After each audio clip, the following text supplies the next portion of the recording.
Bonjour chers auditeurs et chères auditrices de notre web radio R212, notre auteur Abdelghany El Arras, en sa qualité d'expert invité, partage son avis et sa réflexion avec vous dans cet article intitulé « La nouvelle guerre commerciale, les États-Unis frappent, l'Europe riposte ».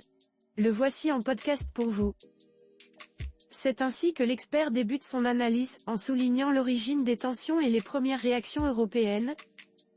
Depuis l'entrée en vigueur des droits de douane de 25% sur l'acier et l'aluminium imposés par l'administration Trump, les tensions commerciales entre les États-Unis et leurs principaux partenaires, notamment l'Union européenne, ont pris une nouvelle tournure. Cette décision, justifiée par la volonté de protéger l'industrie nationale et de réduire le déficit commercial américain, a immédiatement suscité une vive réaction de Bruxelles. La Commission européenne a annoncé des mesures de représailles ciblant des produits emblématiques américains, tels que les bateaux, les motos et le bourbon, dans l'objectif de frapper là où cela pourrait faire le plus mal économiquement et politiquement. Dans la suite de son propos, Abdelghany El Arras s'intéresse à la position des autres grandes puissances face à cette escalade ainsi. Si l'Union européenne a réagi rapidement, d'autres grandes puissances comme la Chine, le Japon ou le Royaume-Uni ont, pour l'instant, adopté une approche plus prudente, sans dévoiler de contre-mesures immédiates. Toutefois, cette montée des tensions risque d'avoir des répercussions bien au-delà des relations transatlantiques, affectant l'ensemble du commerce mondial. Il poursuit son analyse en se concentrant sur l'impact immédiat de ces mesures sur l'économie américaine. L'impact de cette guerre commerciale sur l'économie américaine est contrasté. À court terme, l'industrie sidérurgique et métallurgique pourrait bénéficier d'une réduction de la concurrence étrangère.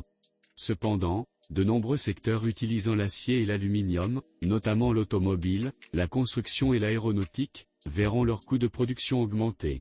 Cette inflation des coûts pourrait se répercuter sur les prix de vente, réduisant ainsi le pouvoir d'achat des consommateurs et pesant sur la croissance économique.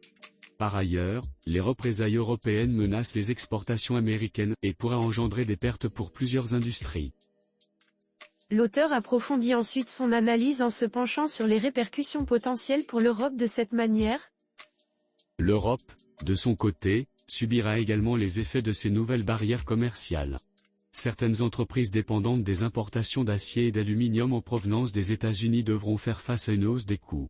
En ciblant des produits américains spécifiques pour ces mesures de rétorsion, l'UE espère exercer une pression sur Washington afin d'obtenir un retour à un dialogue plus équilibré. Cependant, si l'escalade se poursuit, elle pourrait fragiliser certains secteurs industriels européens et ralentir la dynamique économique du continent.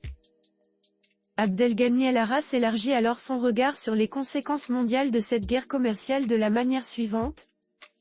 À l'échelle mondiale, cette confrontation commerciale risque de perturber les chaînes d'approvisionnement et d'accroître la volatilité des marchés financiers.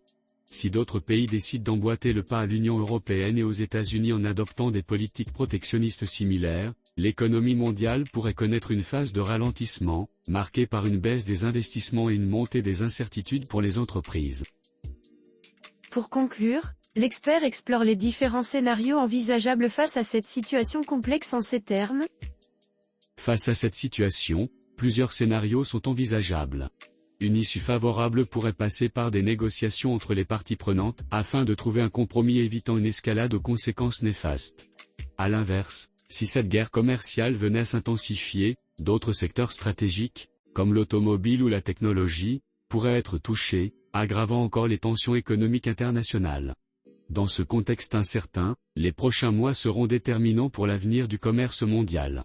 L'issue de cette confrontation dépendra de la capacité des acteurs concernés à privilégier le dialogue plutôt que l'affrontement, afin de préserver une économie mondiale déjà fragilisée par d'autres défis majeurs. Chers auditeurs de la web radio R212, merci d'avoir été à l'écoute de ce podcast et de partager avec nous ce moment d'échange et de découverte. Votre présence et votre fidélité sont notre plus belle récompense. On se dit à très bientôt, si vous le voulez bien. Avec toute notre gratitude, l'équipe de R212.